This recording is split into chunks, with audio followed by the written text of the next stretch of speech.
Hello, I'm Jim Tolles. I'm a spiritual teacher. I offer these live streams here about every 2 weeks, and I blog regularly at spiritualawakeningprocess.com. Today I want to talk about awakening food and common sense because I feel like common sense is just kind of fallen out of the equation with a lot of ideas around food and different things that have gotten married into the topic of spirituality.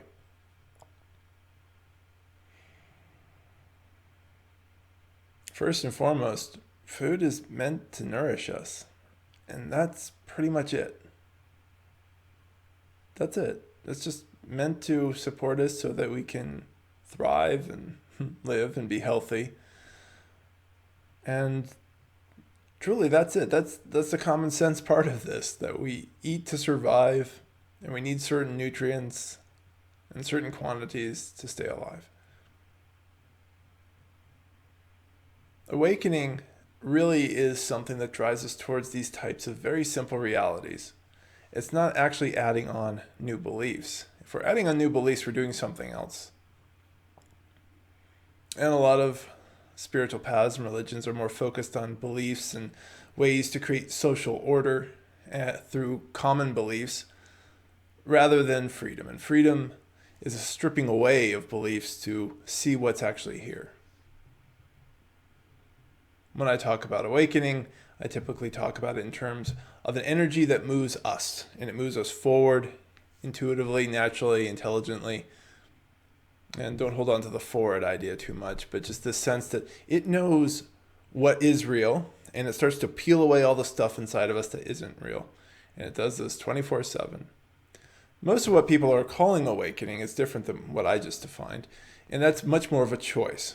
And it doesn't matter which way you're going towards being more conscious and letting go into these spaces of freedom, letting go of ego suffering. But if you don't have that energy that drives you day and night, then it is important to make more active time to go within, because otherwise these things won't do themselves. And even when they do feel like they're doing themselves, you have to make time, you have to make choices to say, okay, I'll embrace this awakening thing. And I make this distinction because when people are choosing and they don't have something that's burning away all of the ego, it's really easy to fall into your old ego habits and to interact with life through these deeper core mechanisms that perhaps we've not yet understood. And one of those core mechanisms for a lot of people is the ideas of right and wrong. People look to decide what's the right thing to do, what's the wrong thing to do. The awakened space actually isn't like that. It doesn't really think in those terms. It doesn't really think, really. And yet there's this deeper intelligence beyond thinking. It's more like showing you reality. So I just had a comment come across my Twitter account about sugar, for example.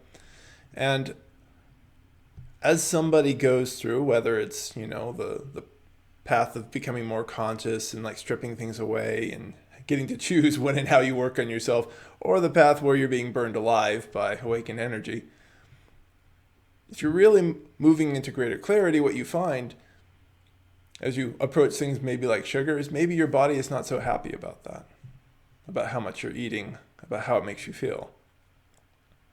This is what I mean by coming towards reality. It's not saying this is right or wrong to eat. It's telling you that this is the reality of how this makes you feel. And you can choose to continue to eat lots of refined sugar or not once you have that information. When we're really unconscious and we're too numb to ourselves, we don't realize what a lot of these foods and substances are actually doing to our body. In fact, we don't really want to, and we're using a lot of these things to numb ourselves. And this is part of one level of confusion around food, is we're using it to insulate ourselves from ourselves. So we don't like certain feelings inside, and we want them to go away. And sugar is an amazing thing at making us feel good temporarily. And there's all kinds of emotional eating that fits into that category, to say, I don't like the emotions I have right now. And so often we're not taught many coping mechanisms. So we say, okay, how do I get rid of this? Oh, sugar, that's easy. It's right here. And we're not going to get into like, what corporations and greed and all that's doing. That's a whole other thing. What we're going to do is we're going to take responsibility for ourselves and the choices we can make. And we don't have to eat refined sugar. Is it in a lot of products now? Yeah, and that's a problem. But there are so many recipes online that can help us create things that don't have that. And there's a lot of tensions and how much time we have to do these things. But as I said, this awakened path brings us more and more towards reality, and we have to ask ourselves, how do we want to live? And how do we want our bodies to feel? Because on a daily basis, we're putting stuff into it. And that's just another reality. And what we put into it defines a lot of how we feel about ourselves. And I think that gets forgotten sometimes. I don't know why, but we seem to kind of forget that the quality and the types of food we put inside of ourselves impact how we feel. And how we feel impacts how we think. If we're feeling really bad about ourselves, how we think definitely changes. If we're feeling really good, how we think is very different. And all of this you can explore for yourself. Now, when we're really unhealthy, it does help to have outside support in terms of changing diet in a healthy way. And sometimes there are temporary changes that we make. I definitely encourage you to find a professional nutritionist or dietitian to help you with that. Sometimes awakening kind of pushes us towards these things as we realize certain foods really don't make us feel good at all.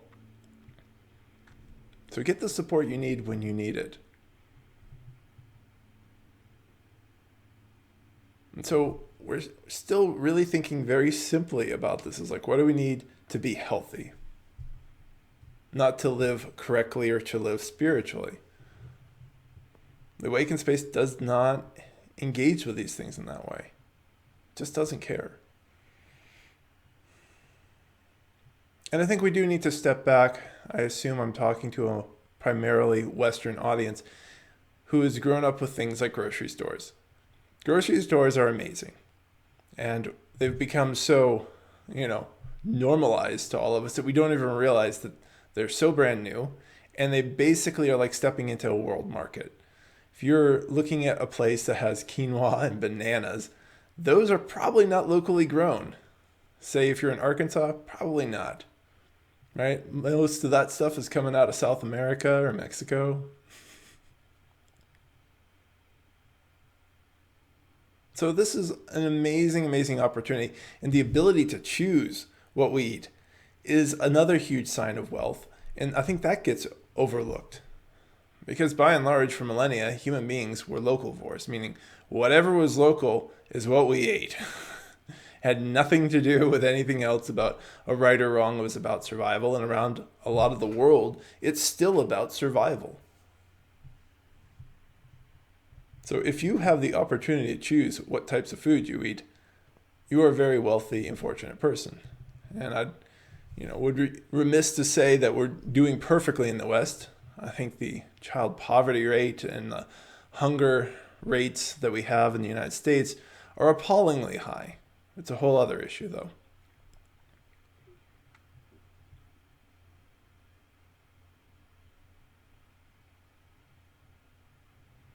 The point is, a lot of us have a lot of opportunities.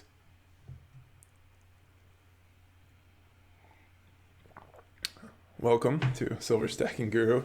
Yeah, I remember meeting you at the kava bar. So as we go inwards and we get to know ourselves more, we start to see these realities. We really do open up our eyes. A lot of these realizations, they just kind of become obvious because they are obvious. And you stop overlooking things. I think that happens a lot with the ego self, that we get into the tunnel vision of our identity, of who we think we are, and we start to not see all kinds of other things. Well, as that tunnel vision breaks down, you start to see other things, like the great fortune it is to have a grocery store with things like quinoa and bananas and all sorts of other stuff going on in there. Along with starting to see that food is really just about nourishing ourselves.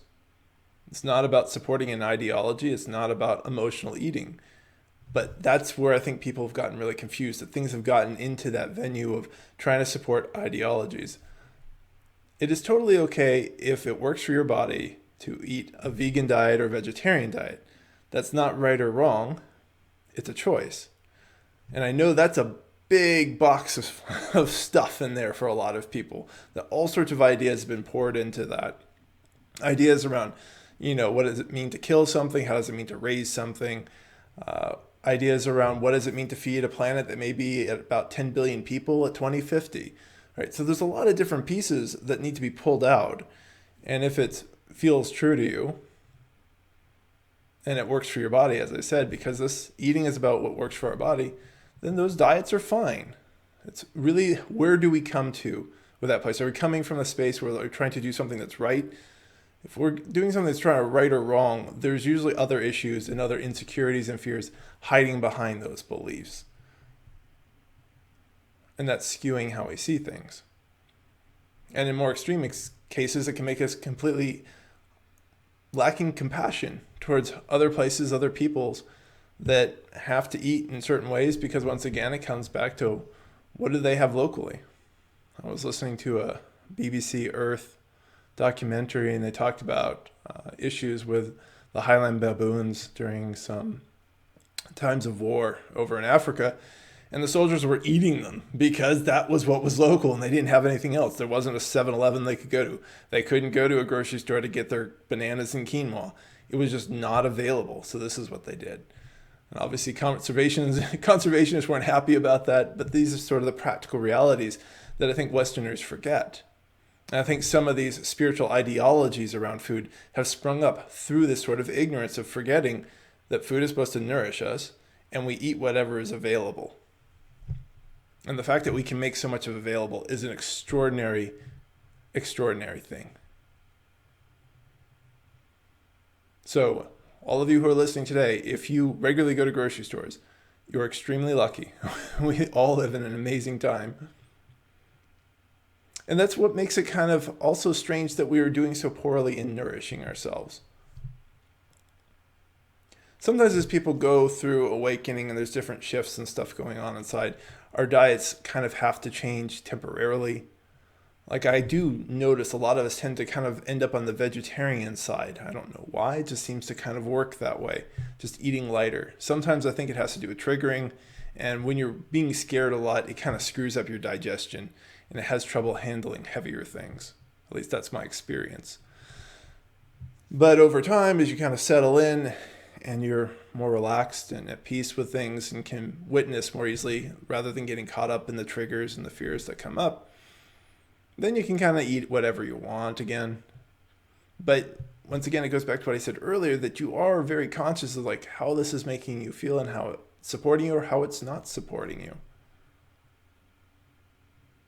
Things like drinking alcohol really just kind of drop out of a lot of our diets because it primarily serves no purpose. I know the alcohol industry is always trying to come up with studies to say that some amount of alcohol is good because it serves their bottom line. But why do we drink alcohol becomes the question. It's like, is that really bringing us nutrients, or are we trying to numb ourselves from our feelings? If you're not scared of your feelings, your body sensations and all the different things that go on inside a human being, you don't look for things to numb you. If you are able to be socially open and clear and kind to people, you don't look for help in being social, which is another function of alcohol. So substances like this tend to fall away because their purpose falls away. You see what I'm saying here? That as we come into reality, as we come to openness and we're letting go of issues, the purpose of the way we look at substances and foods goes away. This is definitely true for a lot of drugs and alcohol. The more you come into spaces of freedom, you don't really care about psychedelics for the most part. Because why? I mean, you can have that experience or not, but it's just another passing experience. Deeper layers of freedom show us that all experiences come and go. And generally speaking, the more surrendered we are, the more peaceful we already feel. So when you're feeling really peaceful, anyway, you don't generally want to do anything to that. Also, for those of you who've had a lot of ups and downs in awakening, you generally are pretty happy to have an equilibrium or balance again later on, so you don't want to screw with it.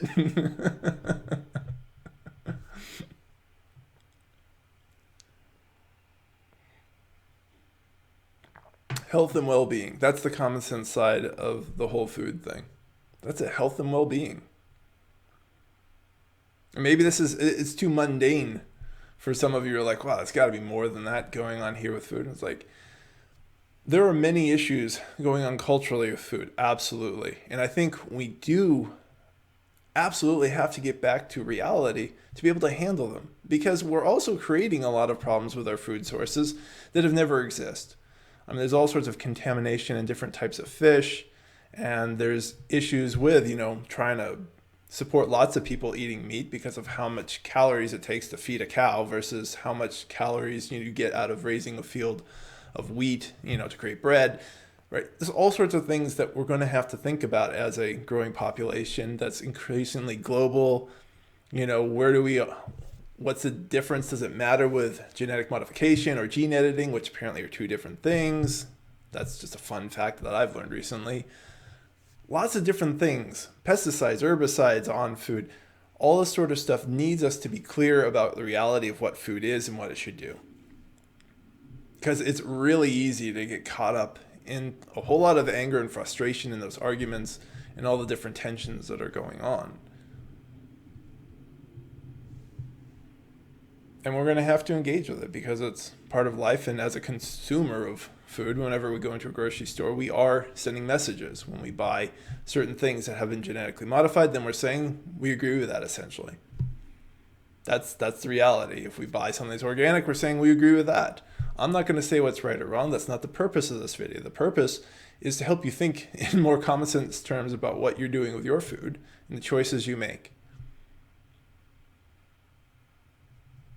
And it's just, as I said, a really bizarre time that we have choices and things to think about with our food that no other human beings ever had to think about. The pioneers of the U.S. here, they just were trying to hunt something to survive when they're out pioneering and finding ways to live. They didn't have to worry about pesticides, herbicides, genetic modification. And when there's fewer people on a planet, you don't impact natural resources as heavily. So, less than 1 billion people, you can do a lot of different things and you can hunt a lot of different things. But even then, plenty of things got hunted to extinction with just a few people. So there's a lot of concerns. And I just have to emphasize, this is why being clear in ourselves and letting go of our own issues so we can clearly see these issues is absolutely critical. Because we all have a role to play in where we're going to go forward as a species. And that's kind of a theme that I've been picking up on a little bit more, is this whole spiritual evolution. That we're coming out of a whole lot of millennia of certain ways of interacting with life.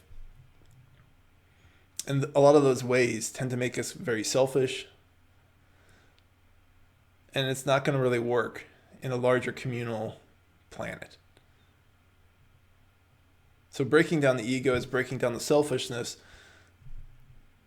It's also breaking down some of these fight or flight mechanisms, these sexual urges that have just basically been running on autopilot and still are running on autopilot in most people.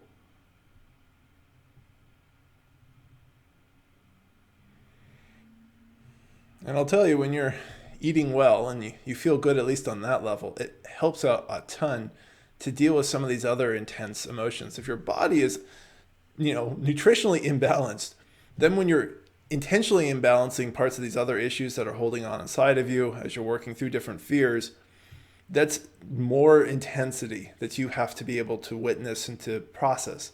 One of these is not necessary, and that's the dietary thing. The other is, because that's just part of how we seem to grow and heal and process when we're going through things. We start to break down an old fear, some issue with mom from when you're 5, or an issue with dad from when you're 6, or an uncle. We all generally end up in childhood because that's where we set up our basic ego parts. And so you break that down and it feels uncomfortable, and there is this churning that goes on inside.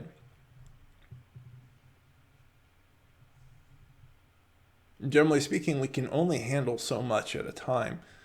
Sometimes people come to me and they're already doing a lot of deep work with like a therapist, which is great. And I really encourage that.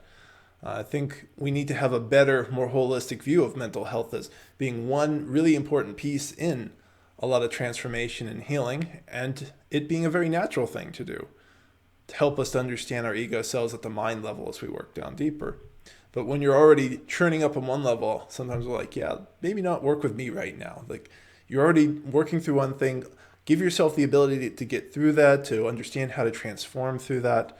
And so that will make you feel more confident, more resilient to inner work and things like that, to like step into deeper stuff with someone like me. And along the way, if you're eating well, right, it just helps. If you don't know how to eat well, then that's something that maybe that's your first step. Taking these steps progressively is really, really helpful so that you can manage a lot of what these things are going to do inside when you change. Because as many of you who have listened to me and read my blog for some time, and those of you who worked with me know, this is not just a change happening up here. There's all kinds of changes going on throughout your body, in your heart, in your emotions, and in your energy. It's a lot.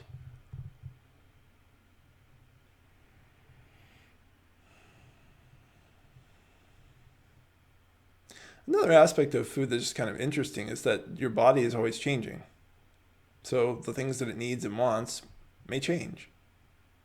It's like maybe some weeks you do need a little bit more meat and that's what you're eating. And then other weeks your body doesn't want it at all.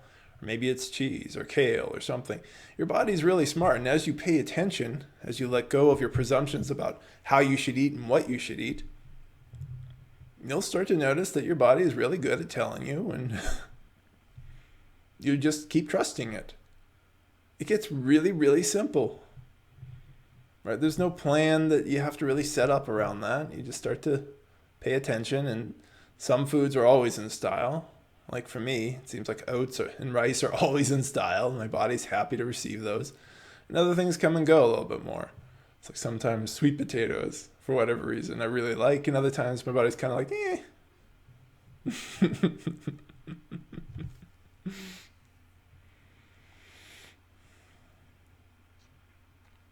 The opposite of this is like how people grow up and they just absorb whatever their parents and their families are essentially doing, or whatever their living situation is. If you're in an orphanage, whatever is presenting to you, and then they assume that this is how they eat. And they'll eat like that the rest of their life without ever really thinking about, is this the appropriate way to support my body?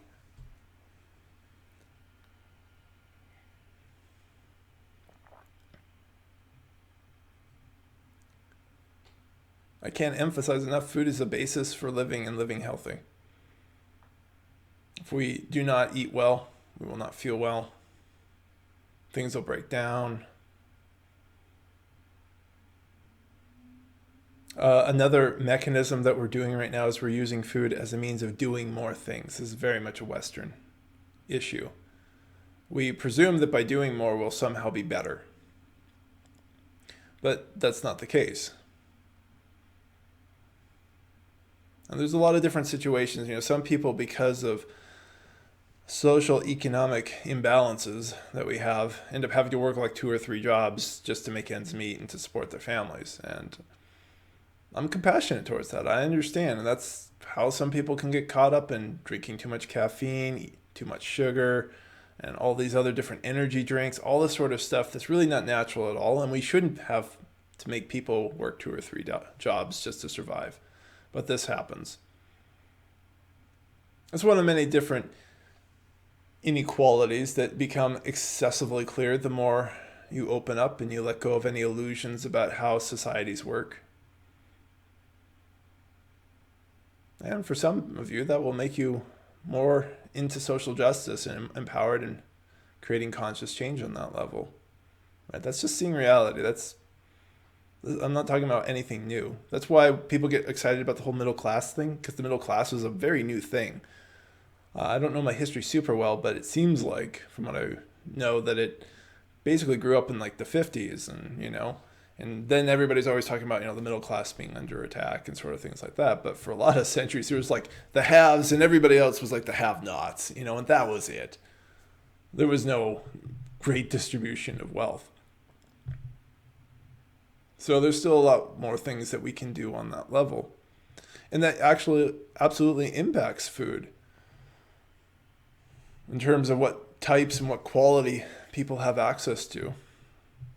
where somehow we've managed to take the worst of our food and make that the cheapest, so all the really sugary stuff and the stuff that really doesn't have much nutrition. And that in turn has created words like nutrient dense, which is a stupid word when you think about it, because all of our food should be nutrient dense. There should not be food that's nutrient light that we go and we eat, because that's not the purpose of food. And I hope the common sense of this is really starting to sink in, just how ridiculous we've kind of set up these things. But you don't have to follow a lot of these rules, that you do have the ability to choose differently and to see the reality that's sitting in front of you. A banana is naturally nutrient dense because it's a banana. But a lot of these other chips and cookies and things have very little of value in them. They're just there to support you feeling better about yourself.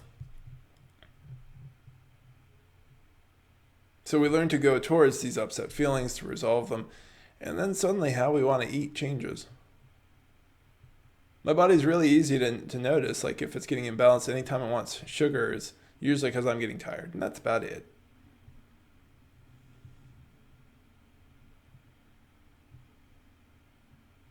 And there's all kinds of natural sugars as well, in like bananas and sweet potatoes and strawberries and blueberries and things that, give us that sweet satisfaction if we want it.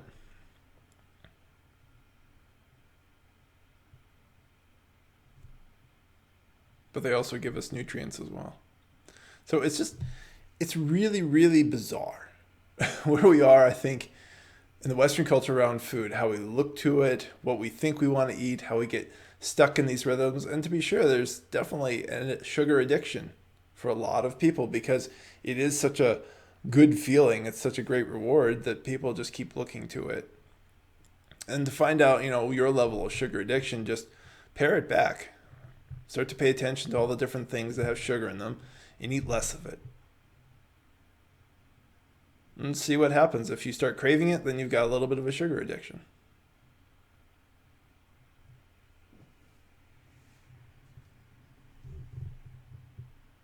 Again and again, I just point to this path as like peeling away our illusions about something, to just see things for what they are. Sometimes that will agree with beliefs we already have, and sometimes it won't. And we have to be willing to accept at times that we're going to be wrong about things. One of my more recent blog posts is a post about finding out that you're wrong about yourself. Our ego hates that. It wants to believe that it's been correct about its story the whole time. And then when you start to really look at that story and the way you craft who you think you are and what you think you want and all these different things, you find out that it's all made up. And a good number of things that you thought were true are not.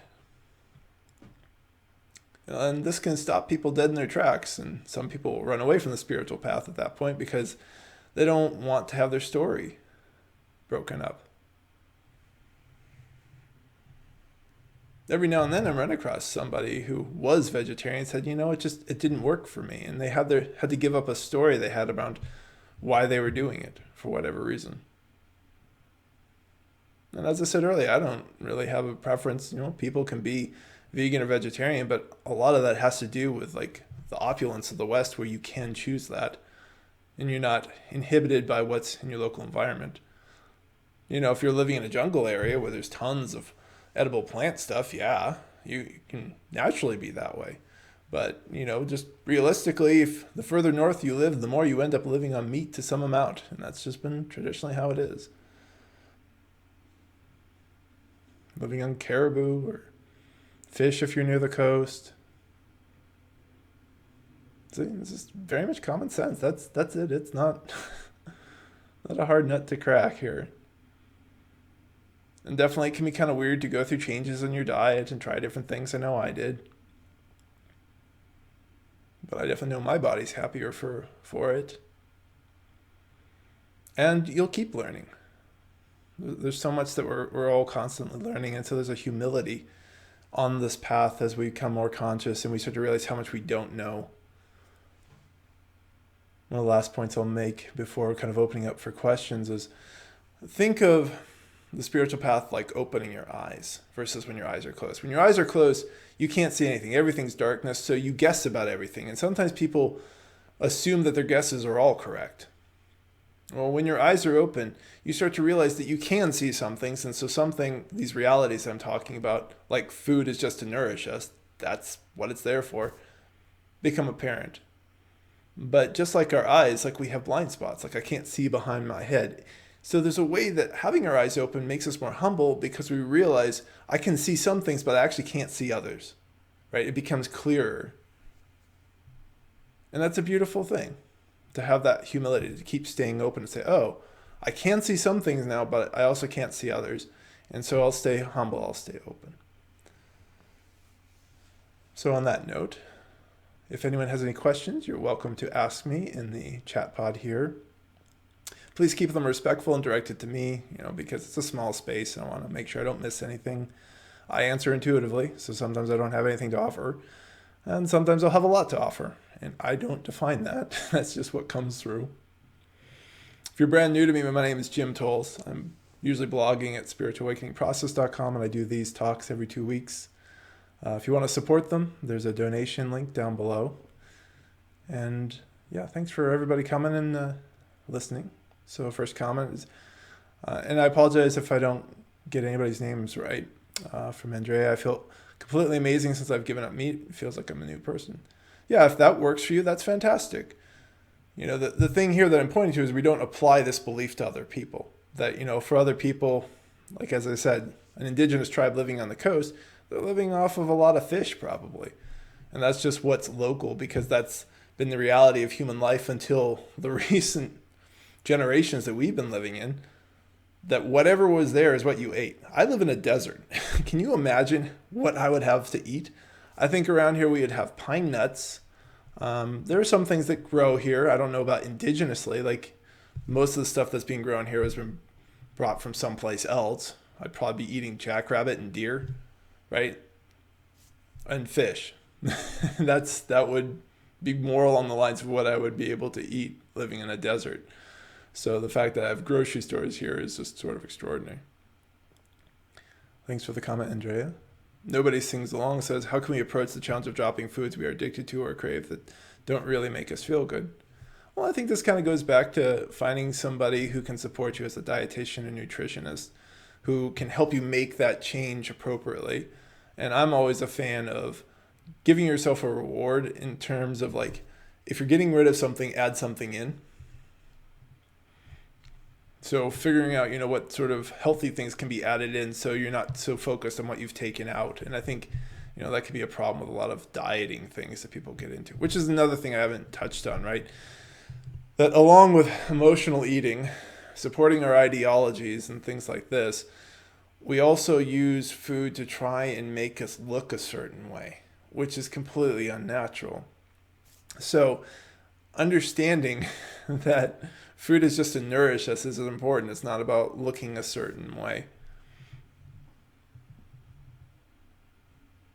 So I guess just my short sweet would be, finding a dietitian, maybe reading some self-help books on, what sort of new food you can add in, as well as how to appropriately take things out so that you can feel good. And then, as I often talk about with a lot of things, we learn to just be with discomfort. That we have to learn to say, okay, here's discomfort and I'm going to witness it. I'm going to be aware of it and sit with it. Fasting is another thing in here. Like, people can use that inappropriately, where that can be a very useful cleansing tool on the spiritual path. Sometimes people are trying to get to some idea of purity. So this idealism has gotten so mixed up in so many weird ways with food. And if you're thinking about fasting and haven't done it before, I would encourage you to get support on that so that you can do it right and do it in a healthy way. And that's certainly not about trying to get more pure or lose weight or anything like that. It's about getting more in tune with your body. And so that's another practice for a lot of people, learning how to be with cravings. So it can be very powerful to sit and there's your body, it's craving, saying, I want food, and you're just witnessing and, drinking water and doing whatever is right for you.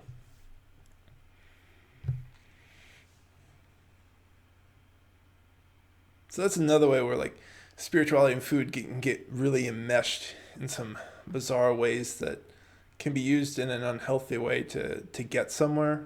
Like, you're not going to get any closer to enlightenment by fasting for 11 days. You can change a lot of body experiences, and it can certainly help in certain ways of letting go of attachments.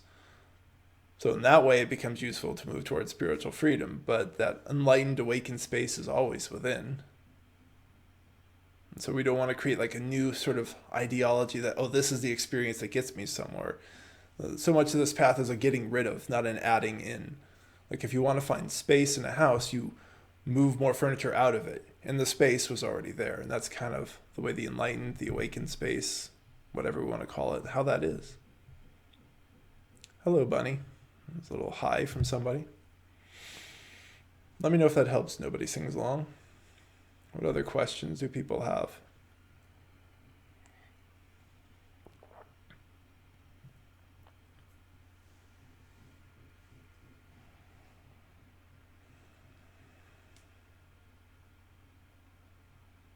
Fasting can also be helpful to kind of reset the body. If we've been putting a lot of intoxicants and other crap inside of it, to let it kind of flush out and then to kind of step back into eating in a healthy way to kind of reset and get a better sense of how you feel. Because if we've had a lot of intoxicating things, and I'm putting sugar in that sort of category, then we don't really know how we feel. I do a lot of stuff with people and how they feel and body awareness, because I find that the body tends to be pretty honest, but if the body's too gunked up, people can't really interpret the signals of the body well.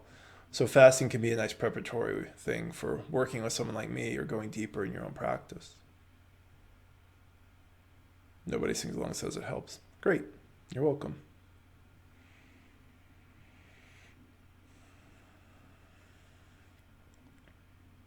And fasting isn't meant to be a punishment too.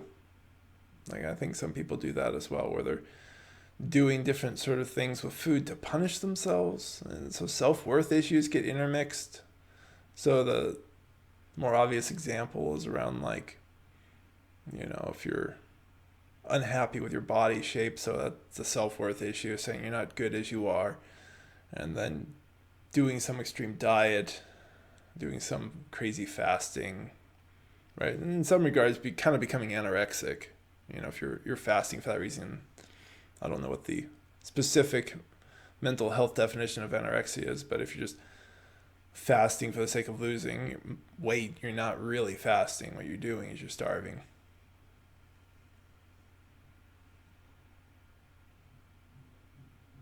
So I bring up some of these really kind of crazy things just because they've gotten so intertwined, and it's confused people so much from the general point that food is meant to nourish us. Like I've said this multiple times, I'm going to keep saying it multiple times because it's so important to emphasize this.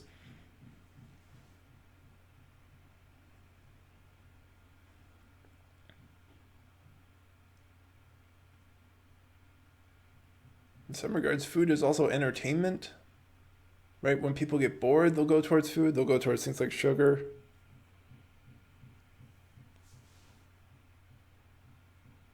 I mean, it's just really, really gotten strange.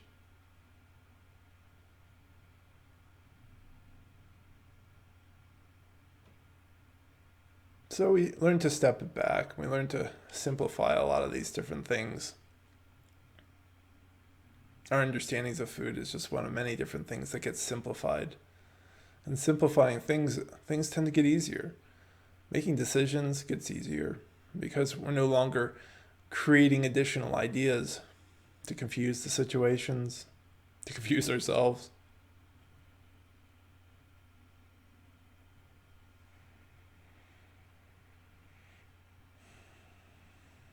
And eating well feels great. And I think as that sinks in, as somebody kind of flushes out from eating foods that don't really support them, and then it just becomes a new healthy habit, but one that we can hold lightly, like many other things I talk about in the spiritual path. We're not trying to lock into a new correct way of living. We're trying to stay fluid with the reality of our body because it keeps changing, as I mentioned. As we get older, what it wants changes. It's like the need for more protein or calcium in your later 60s and 70s. These types of things, right, become new demands. So you change how you eat.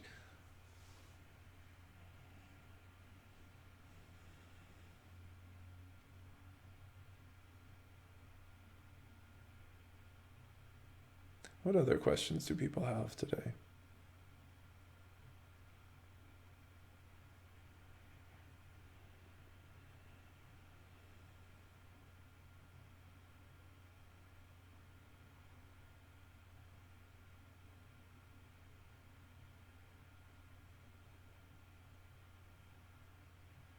Sometimes it's shocking to find out that something you've been eating your whole life you don't actually like. We get good at creating these acquired tastes, like a lot of people do it for alcohol. They don't really like it when they first drink it, but everybody else is doing it, so we keep doing that too. And I encourage you to think of that sort of acquired taste in regards to a lot of foods maybe you don't initially like. So if you don't initially like salads, just realize that you acquire a taste for other stuff. So if you eat this other stuff long enough, you'll probably acquire a taste for that too, and that would actually be healthy. For Allison, I've had old cravings like chocolate and graham crackers recently returned after being gone for years. Does this point to an old issue returning? Maybe it's a desire for something. Well, it's something to investigate as usual to kind of check out what does that mean. Is chocolate and graham crackers some sort of comfort? Is this a sugar thing to make yourself feel better because something is feeling imbalanced or upset? We do these kind of things so unconsciously to kind of cover up feelings that start to emerge that we don't really often know why. And so obviously the suggestion is to not eat those things when a part of you is craving it, to say, okay, what's actually happening in my body right now? What's happening in my emotions? I don't know if it's an old issue. I think that's just an old self-soothing mechanism. So that's different, right? So the old self-soothing mechanism is different than an issue that may be coming up. It's more like, hey, how do I make myself feel better? And so, oh, I remember this used to make me feel better.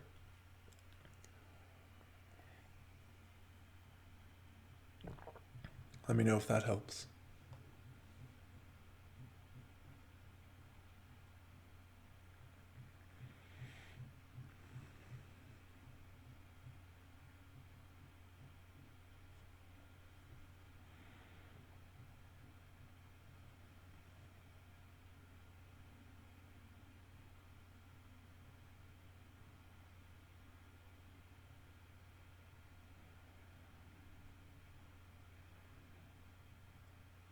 Good, I'm glad it does.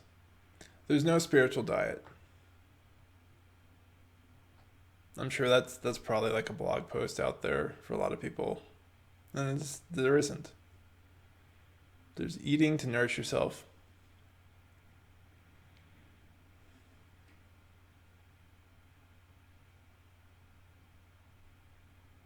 As we become more aware of life situations, we can become more aware of different situations, different things that are going on, like certain foods and things that come from around the world that are being unsustainably raised. We may choose to not eat them, right? These types of things.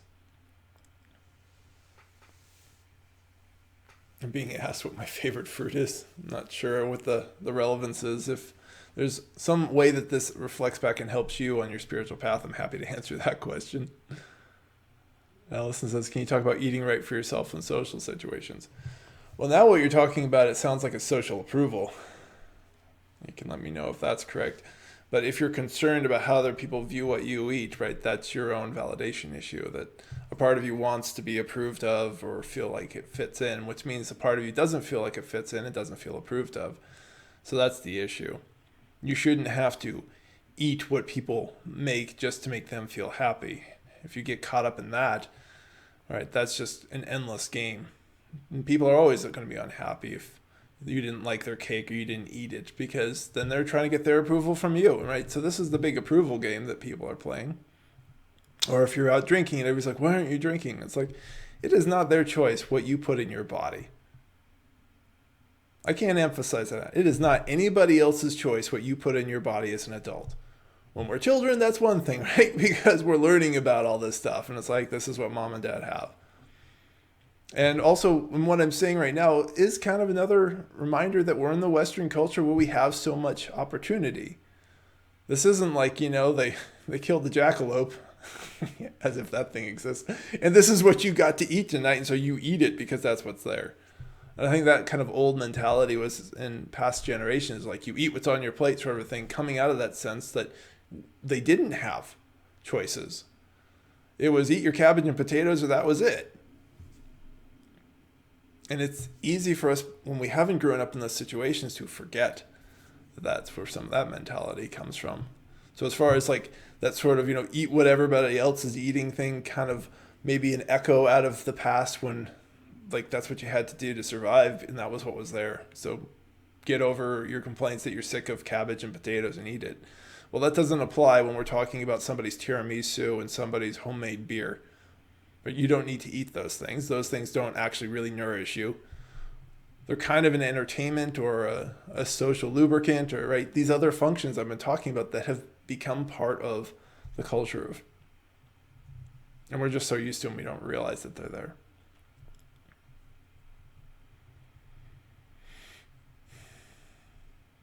And sometimes, if you're going to be at some place for a while and they're not going to have anything that's healthy to eat because that's now possible in this day and age, maybe you bring your own food. Right? We have that ability. And if your ego's unhappy about it, then that's your ego's issue. Right? So that's more of these kind of validation issues that we learn to kind of face and confront. And by and large, I don't find too many people ever really care what I'm doing as far as how I'm eating or not.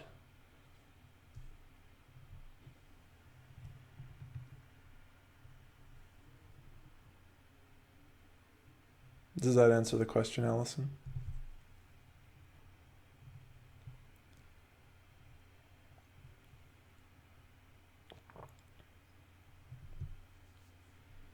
And it's a good question because I know a lot of people have this validation issue mixed up with food and social situations.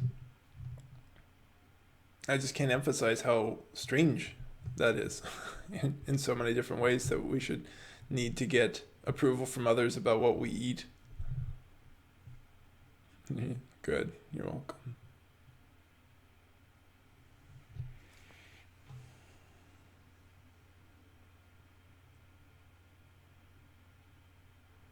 What else is on people's minds?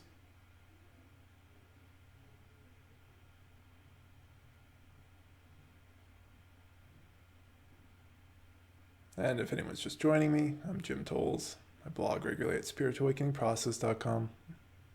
You can check out all the blog posts there after this little talk, and this video will upload in about usually 15 minutes, a half hour after it's over. And it's just at Jim Tolles. That's the name of the YouTube channel where you can find a whole bunch of different things. If anyone has any suggestions for upcoming topics, feel free to reach out. Let me know.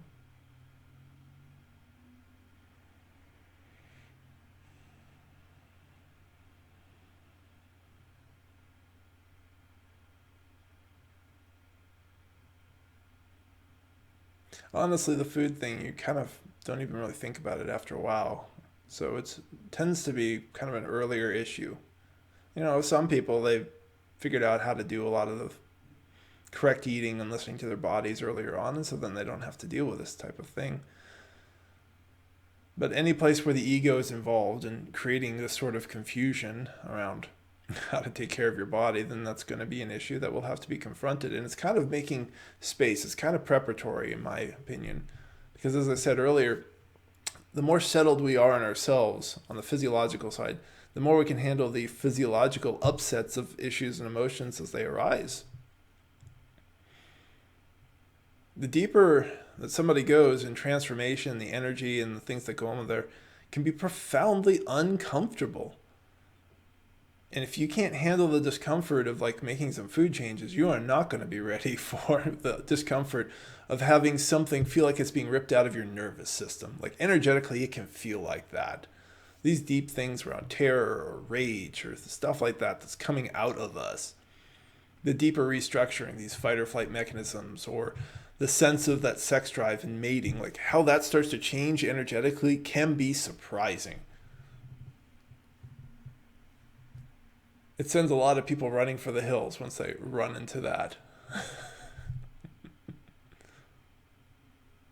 So what are we doing with food in the sense of awakening is we're just trying to listen to our body, to nourish it, to help it be as stable and healthy as possible, to give us that foundation when other things feel like they're falling apart.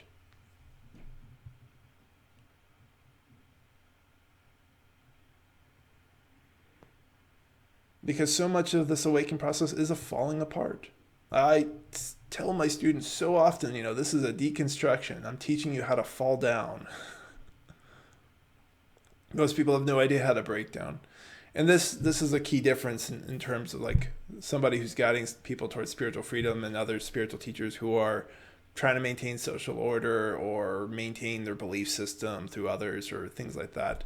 Those will add things that will give you more techniques and more beliefs until you're just walking around with tons of stuff that you're trying to make work and trying to do all the time. When I talk about meditation or breathwork or journaling, you should think of that more like an onion peeler. That it's a tool that's temporary that helps you start to peel away things so that you have less and less ego. There's less and less stuff. And there's just more and more of this space that's revealed because spaciousness is already inside of you.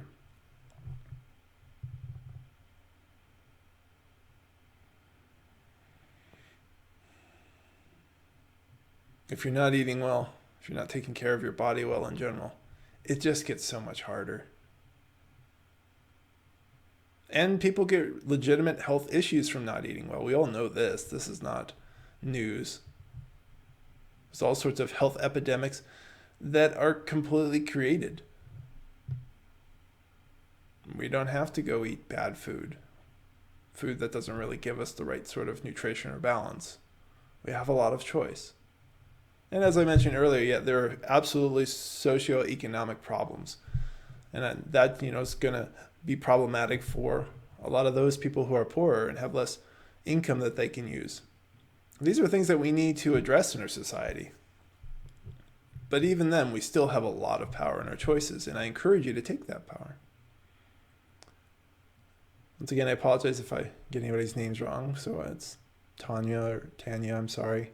I'm a new follower and I just love listening to you. Is there any sort of daily focused meditation you could recommend that can help in trying to better your diet?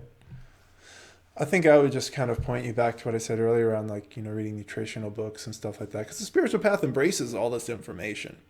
So it doesn't have to be anybody who's trying to be a spiritual dietitian, just a dietitian is saying this is things that you can focus on as far as your diet. I don't really necessarily say that there'd be a meditation. I recommend 30 minutes of meditation for all of you. If you can do, 30 minutes twice a day, morning and night, that's great, because that helps you pay attention to your bodies. And when you're paying attention to your bodies, then it's easier to interpret the signals. Our bodies have all sorts of things to tell us.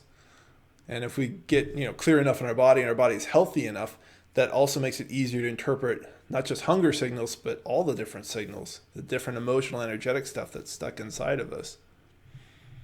And I do a lot of that with people. So when I have somebody focused in on themselves, the healthier their body is, I think the easier it is for them to interpret when they're feeling heaviness someplace or nausea or stabbing or tightness and all these different ways that the body will tell us that something may be stuck inside. And with this particular technique, like if something's actually physically wrong, then you can breathe into it all you want and nothing happens. But if something is energetically wrong, it tends to move. And some of you who may be new to the spiritual path would be surprised just how often something that felt just like a heaviness in your stomach, once you focus on and you breathe and relax and you allow it to come up, becomes tears about something your mother yelled at you when you were 10. And this happens all the time. So there's a little bit of a rambling reply, but I would just point you, Tanya, back to a dietitian. And the regular meditation is going to help you to kind of pay attention to your body. And then there's a certain point where you don't really have to think about bettering your diet anymore, right? You start to know if you're feeling good and you know how you're eating. You just learn to pay attention. How about one or two more questions and then we'll be done for today. And if you feel like donating, you've just logged on, there's a PayPal link down below. These are all supported by donations, so thanks to all of you who have donated for these talks in the past. And I'm about, I think, $30 away from having gotten enough for the next talk. And if there's a particular topic you want to hear, let me know. So if 3 people donate $10 today, we'll have another talk in 2 weeks. You're welcome, Tanya. I'm sorry, I think I've said your name 2 different ways twice.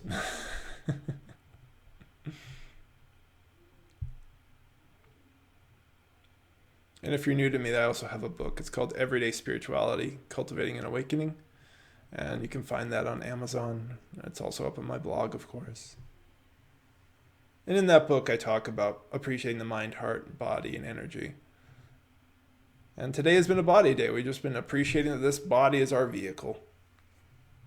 And we do the best we can with what we've got. And we don't all get the same type of body. So some of our bodies are going to need different nutrients or different support. It's not wrong. It's just our body. It's different.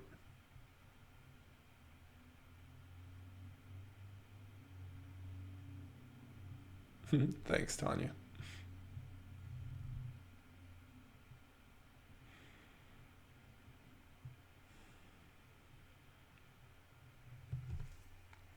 Any other questions people have?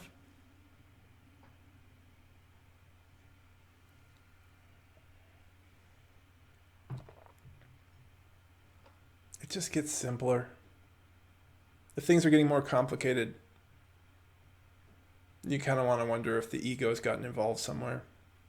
And I'm not saying that the body isn't complicated at times. Like if we're sick, if we're really imbalanced, there can be all sorts of different regimens we put ourselves on temporarily, right? But that's different than trying to do something just to make ourselves feel better, like eating sugar, or to meet social obligations, hide our emotions, to numb ourselves.